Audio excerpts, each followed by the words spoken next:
बिस्मिल्लाहिर्रहमानिर्रहीम।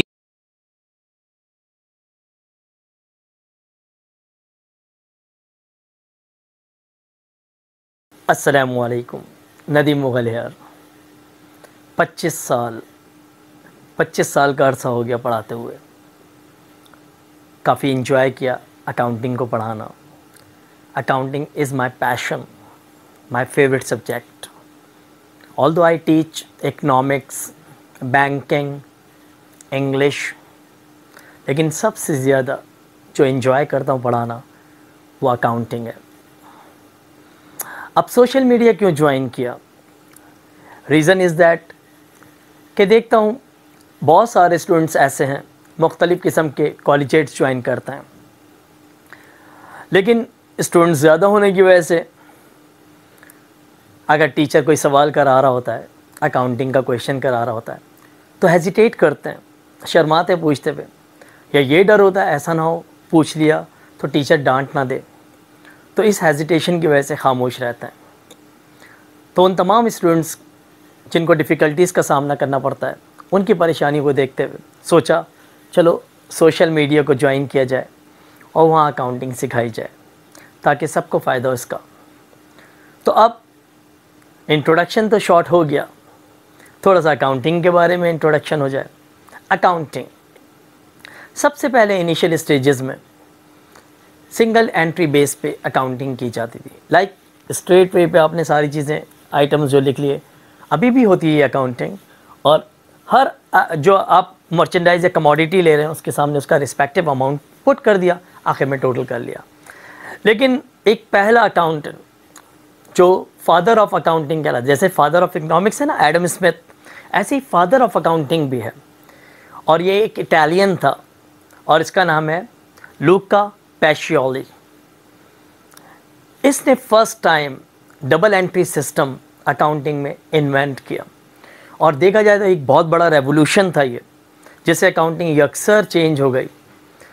तो अब जितनी भी अकाउंटिंग है वो सब डबल एंट्री बेसिस पे की जाती है। तो अकाउंटिंग का सबसे इनिशियल स्टेज जो है वो एलिमेंट्स का सीखना है। अब अकाउंटिंग में एलिमेंट्स क्या हैं? जैसे एक बिल्डिंग हम बनाते हैं और उस बिल्डिंग में हम पिलर्स बनाते हैं, तो उस पिलर के ऊपर हम बिल्डिंग का स्ट्रक्चर बनाते हैं। अगर पिलर मजबूत नहीं, स्ट्रक्चर मजबूत नहीं, तो अकाउंटिंग में कुछ एलिमेंट्स हैं जिनको लेकर पूरी अकाउंटिंग डिफ़ाइन की जाती है। और वो एलिमेंट्स क्या हैं? अगर हम देखें तो एलिमेंट्स ऑफ अकाउंटिंग में एलपी, ALPRE। अब ये एलपी क्या है? एलपी में सबसे पहले हम एसेट्स, जो ए है वो हमारा एसेट्स है। एसेट्स कहते हैं प्रॉपर्टी को, जायदाद को। अब देखिए, जिसको अकाउंटिंग अगर अच्छी सीखनी है तो उसको पहले थियोरेटिकल अकाउंटिंग ज़रा सी लर्न करनी पड़ेगी, लेकिन ये आपका ज़रा सा टाइम देना, आधे घंटे का टाइम देना, आपको आगे की अकाउंटिंग आसान कर देगा। तो सबसे पहले एलिमेंट्स का जानना ज़रूरी है अकाउंटिंग में, क्योंकि यही एलिमेंट्स आगे जाकर प्रैक्टिकल अकाउंट्स में अप्लाई होते हैं। और फर्स्ट ईयर लेवल से लेकर ग्रेजुएशन तक ले लें, और सीए लेवल पे ले लें, एमबीएज में ले लें, एसीसीए में ले लें, हर जगह ये बेसिक अकाउंट्स यूज़ होती हैं। तो बेसिक कॉन्सेप्ट का बनाना सबसे पहले ज़रूरी है। अब सबसे पहले मैंने एसेट्स को लिया, तो एसेट्स को हमने डिफ़ाइन किया। एसेट्स की दो काइंड्स हैं, एक करंट एसेट और एक नॉन करंट एसेट या फिक्स एसेट। अब ये एसेट्स क्या है, इसकी पूरी एक लिस्ट लिख रहा हूँ मैं, और वो लिस्ट लिखने के बाद आपको मैं डिफ़ाइन करता हूँ कि करंट एसेट क्या। अब देखिए, ये लिस्ट बना ली मैंने। तो करंट एसेट, सबसे पहले करंट एसेट क्या होता है? Those assets which will fluctuate with in a year. वो एसेट्स जो फ्लक्चुएट हो जाए, कम हो जाए या ज़्यादा हो जाए साल के अंदर, यानी कि बढ़ जाए या कम हो जाए।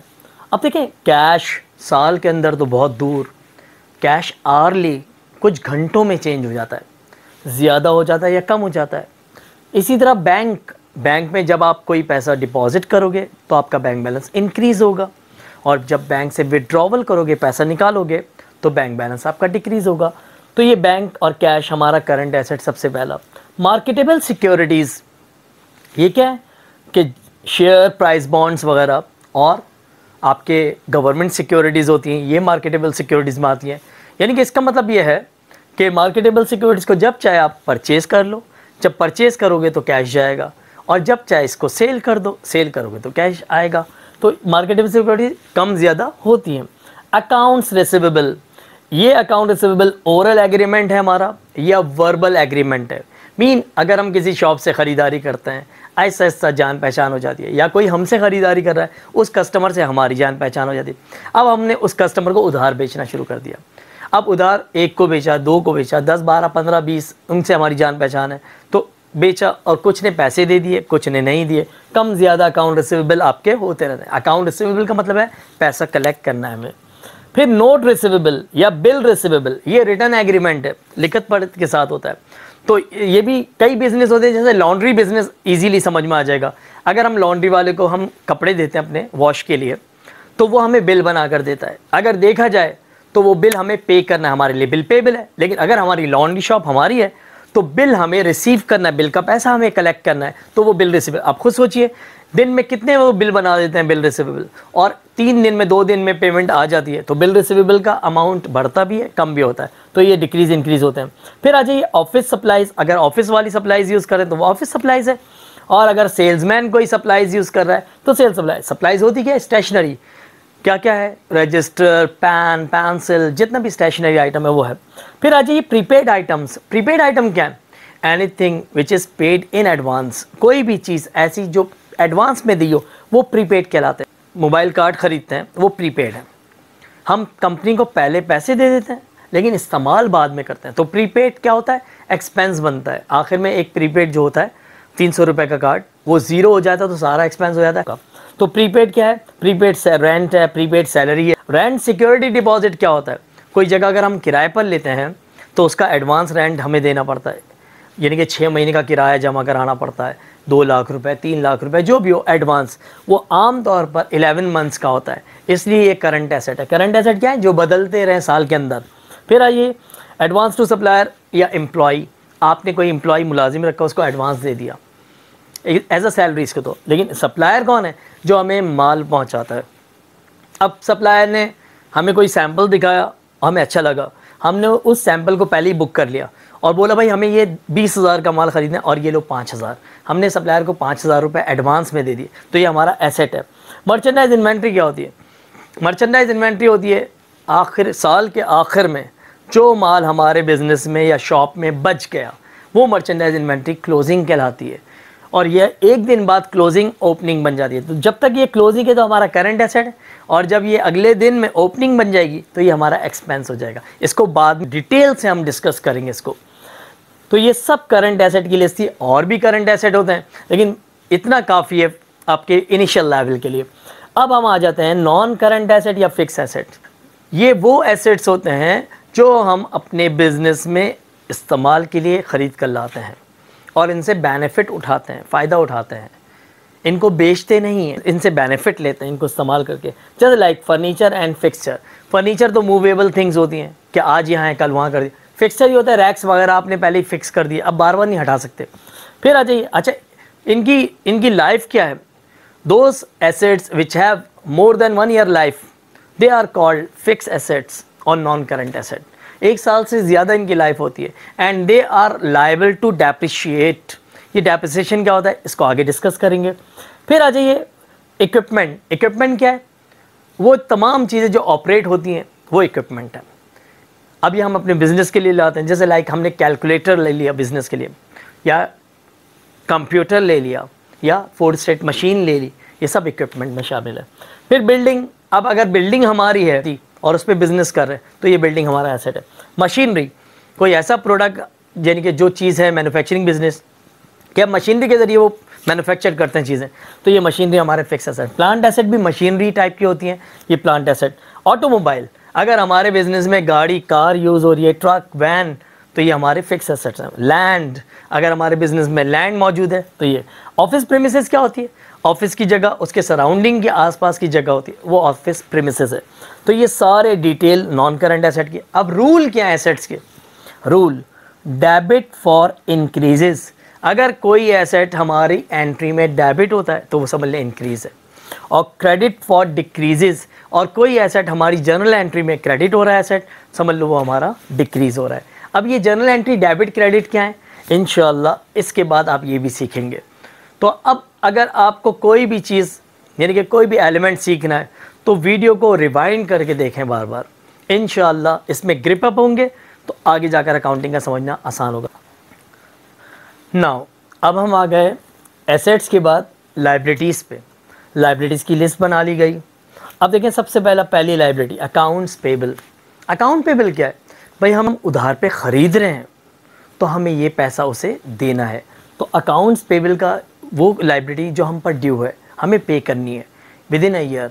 अब सपोज़ करें 8-10 लोगों से हमने ख़रीदा हुआ है अलग अलग जगहों से उधार, और हमने कुछ को पे कर दिया तो फ्लक्चुएट हो गया। करंट लाइबिलिटीज़ क्या होती हैं, वो लाइबिलिटीज़ जो हम विद इन अ ईयर पे कर दें किसी को, तो ये करंट लाइबिलिटीज़ है।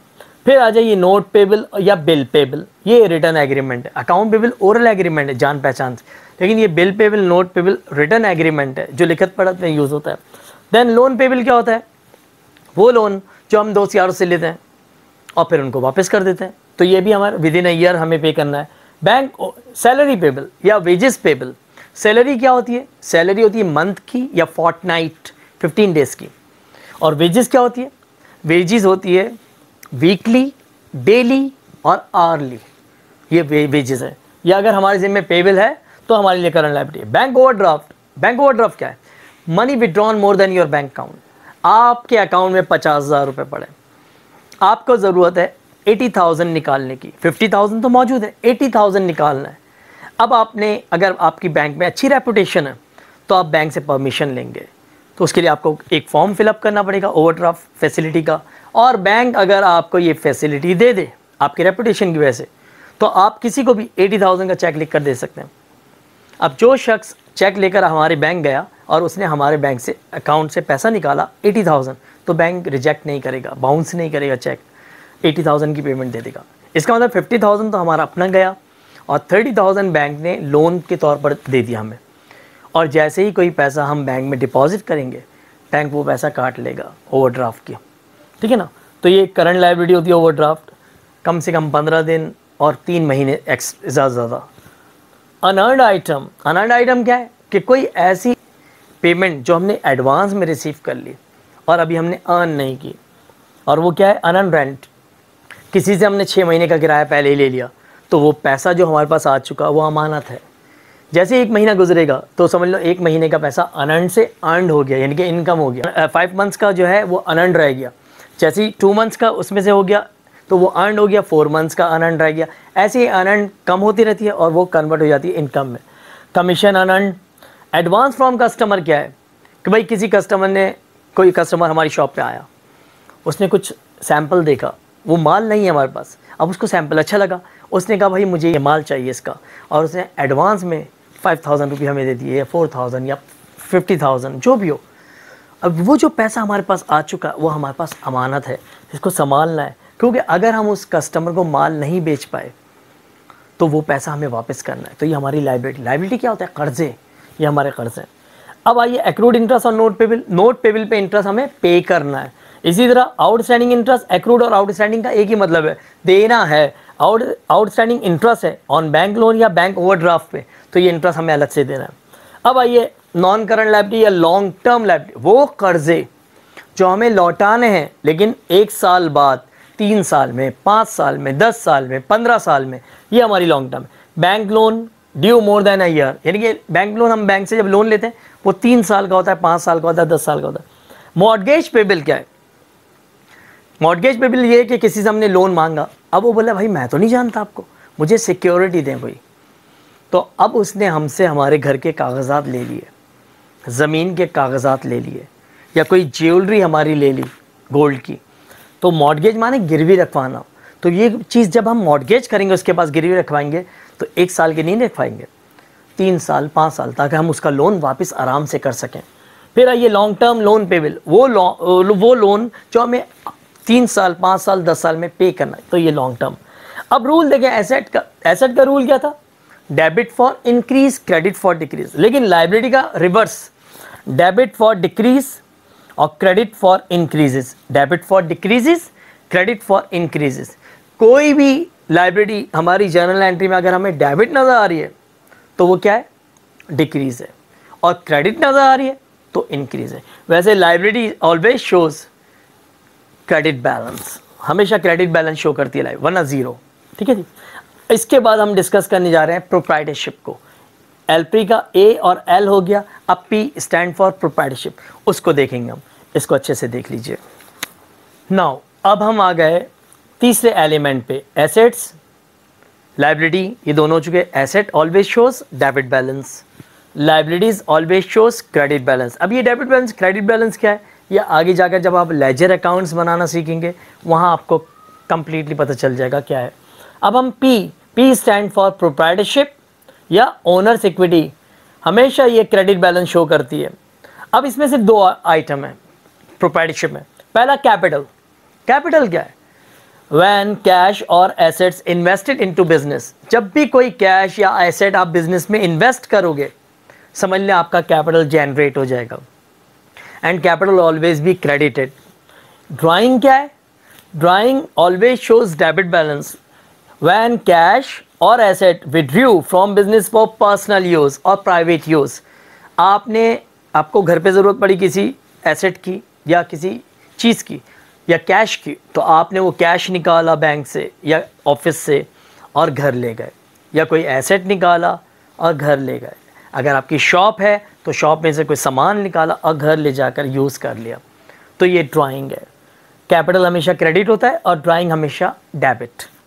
प्रोप्राइटरशिप का रूल क्या है, डेबिट फॉर डिक्रीजेस, जब प्रोप्राइटरशिप डेबिट होगी ड्राइंग कैसे तो डिक्रीज, और क्रेडिट फॉर इंक्रीज, और जब कैपिटल बिजनेस में लगेगा तो इंक्रीज होगी। ये इसका प्रोप्राइटरशिप का रूल है, इसको अच्छे से देख लीजिए। नाउ अब हम आ गए, ए एसेट्स हमने कर लिया, लाइबिलिटीज कर ली, प्रोप्राइटरशिप कर ली। नाउ रेवेन्यू, रेवेन्यू क्या है, रेवेन्यू हमारी ग्रॉस इनकम है, यानी कि नेट इनकम नहीं हमारी, लेकिन हर वो अमाउंट जो हम कमाते हैं वो हमारा रेवेन्यू है। अब रेवेन्यू का दूसरा नाम इनकम है या इनकम का दूसरा नाम रेवेन्यू, ऐसे समझ लें। हम एलपी शेप में कर रहे हैं इसलिए आर स्टैंड फॉर रेवेन्यू। सबसे पहला रेवेन्यू हमारा सेल्स है। सेल्स क्यों रेवेन्यू हमारा, जब हम कोई चीज़ ख़रीदते हैं और उसको रीसेल करना होता है हमें, तो हमेशा हम प्रॉफिट रख कर बेचते हैं, तो सेल्स के अंदर रेवेन्यू हमारा कंसील छुपा हुआ होता है। फिर परचेज डिस्काउंट या डिस्काउंट रिसीव्ड, यानी कि कोई चीज़ हमने ख़रीदी, हमने 10,000 की चीज़ ख़रीदी, अब जिससे हमने ये 10,000 का ख़रीदा है माल और उधार पे ख़रीदा है, अब वो हमें एंटाइज कर रहा है, हमें एल्योर कर रहा है कि अगर आप जल्दी से पेमेंट दे दोगे तो मैं 500 रुपये का डिस्काउंट दूंगा। तो हमने 500 का डिस्काउंट अवेल कर लिया और 9,500 रिटर्न कर दिए वापस। तो ये हमारा परचेज डिस्काउंट हमारी इनकम है। परचेज रिटर्न अलाउंस या रिटर्न आउटवर्ड, ये क्यों हमारा रेवेन्यू है, ये इसलिए रेवेन्यू है, कोई ऐसा प्रोडक्ट जो ख़राब हमारे पास आया और अगर वो हमारे पास रह जाएगा तो हमारा लॉस है, तो हमने उसको वापस कर दिया और उसके बदले में हमें या तो एक्सचेंज में कोई चीज़ मिल गई या कैश वापस मिल गई, तो ये परचेज रिटर्न है। अब आइए इसके बाद रेंट इनकम या रेंट रेवेन्यू, कोई जगह हमारी खाली पड़ी हुई थी, हमने किराए पर दे दी, उसका रेंट आ गया तो हमारी रेवेन्यू है। कमीशन इनकम या कमीशन रेवेन्यू, किसी का हमने कोई काम कर दिया और उससे हमें कमीशन ले लिया हमने उससे, तो ये हमारा रेवेन्यू है। इसी तरह फ़ी इनकम फ़ी रेवेन्यू, यानी कि अगर मेरा प्रोफेशन देखें तो मैं स्टूडेंट्स को पढ़ाता हूँ और फ़ी कलेक्ट करता हूँ मैं उनसे, तो ये मेरा फ़ी रेवेन्यू है। अब आ जाइए इंटरेस्ट इनकम या इंटरेस्ट रेवेन्यू। बैंक का काम ज़्यादातर इंटरेस्ट लेवल पे होता है, तो बैंक का जो सोर्स ऑफ इनकम है वो इंटरेस्ट रेवेन्यू है। फिर आ जाइए सर्विस इनकम सर्विस रेवेन्यू, ये क्या है, अब ये डेकोरेशन वाले, ये लॉन्ड्री वाले और बहुत सारे ऐसे business, barber shop, hair cutting वाले, तो ये तमाम लोग सर्विसेज देते हैं और जो उनको पैसा मिलता है वो सर्विस इनकम है उनकी। कंसल्टेशन फ़ी इनकम या सर्विस इनकम, ये क्या है, कंसल्टेशन सर्विस इनकम या फ़ी इनकम। डॉक्टर्स, लॉयर्स, ये जो भी कंसल्टेंट होते हैं, मशवरा देने वाले लोग हैं और वो फ़ीस कलेक्ट करते हैं, ये उनका रेवेन्यू है। तो ये तमाम रेवेन्यूज़ और इनके रूल सेम है, डेबिट फॉर डिक्रीज यानी कि तय हुआ, लाइबिलिटीज़, प्रोप्राइटरशिप और रेवेन्यू, इन तीनों के रूल ये हैं, डेबिट फॉर डिक्रीज और क्रेडिट फॉर इंक्रीजेस। और एसेट और एक्सपेंस का रूल एक जैसा होगा। अब हम लास्ट जो एलिमेंट है उसको डिस्कस करने जा रहे हैं और वो हमारा एक्सपेंस है, तो इसको अच्छे से देख लीजिए। नाउ लास्ट एलिमेंट और वो है E. E stand for expense. अब एक्सपेंस क्या है? एक्सपेंस अखराजात, खर्चे, यानी कि कोई भी ऐसा बेनिफिट जो हमने यूज़ किया और उस पर हमें पेमेंट देनी पड़ रही है तो वो हमारा एक्सपेंस है। सबसे पहले मर्चेंडाइज इन्वेंट्री, ये क्यों हमारा एक्सपेंस है? ओपनिंग स्टॉक होता है ये मर्चेंडाइज इन्वेंट्री, इसलिए कि अगर ये माल जो हमारे पास पड़ा हुआ है ये नहीं बिका तो ये हमारा लॉस है, तो ये हमारा इसलिए एक्सपेंस है। परचेजेस इनवर्ड, यानी कि परचेज का माल हमारे पास आता है। अब ये परचेज क्यों एक्सपेंस है?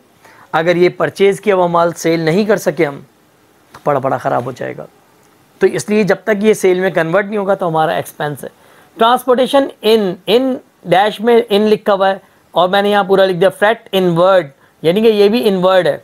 यानी कि हमने कोई सामान ख़रीदा, आज सामान का वॉल्यूम ज़्यादा है, हम उठा नहीं सकते, हमने कोई सुजुकी ली, कोई रिक्शा लिया, टैक्सी ली और उस पर हमने सामान डालकर ले आए और ट्रांसपोर्ट वाले को पेमेंट कर दी, तो ये हमारा एक्सपेंस है।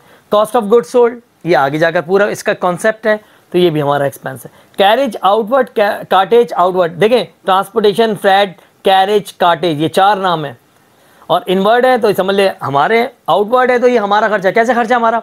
हमारी शॉप है, कस्टमर आया, उसको हमने सेल किया और हमने सेल करने के बाद बोला आप घर जाइए, ये माल हम आपको घर तक पहुंचा देंगे, फ्री डिलीवरी, तो ये हमारा कैरेज आउटवर्ड और कार्टेज आउटवर्ड है, ये ऑपरेटिंग एक्सपेंस में जाता है।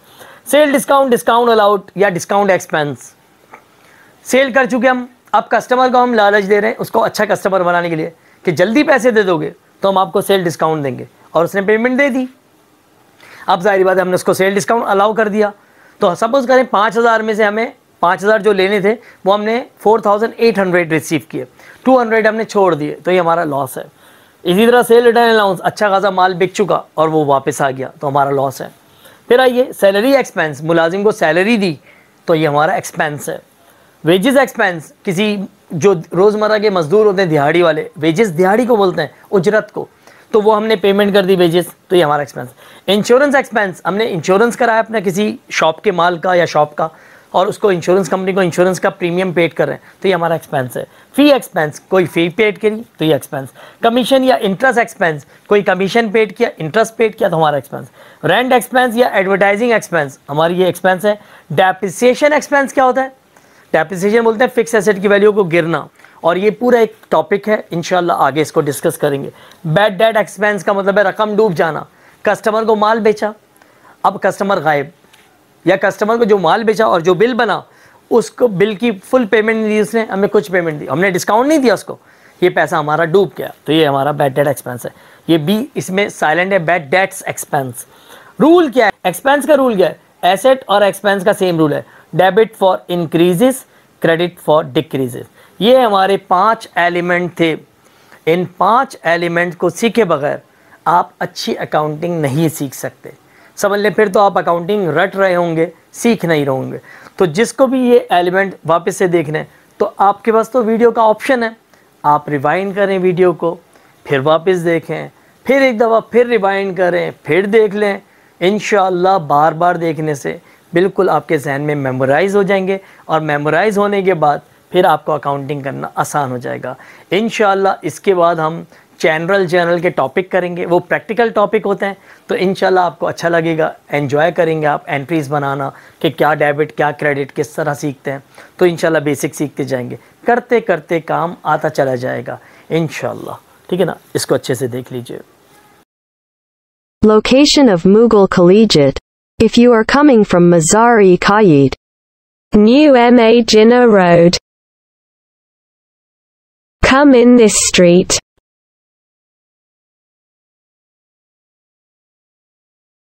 Come straight.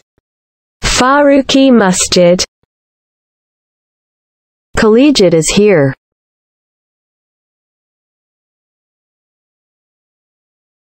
If you are coming from Jamshed Road Garamanda, Jamshed Road, Garamandir,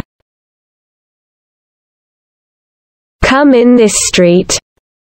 Zainab Masjid, Barkati Terrace, come straight. Come straight. Farooqi Masjid. Collegiate is here. Come straight. Welcome to Mughal Collegiate. Sir Nadim's Mughal Collegiate. Admission open Science and Commerce Class 9 to BCom Part 2. English language and computer courses also available. For contact 032120171102. Thank you.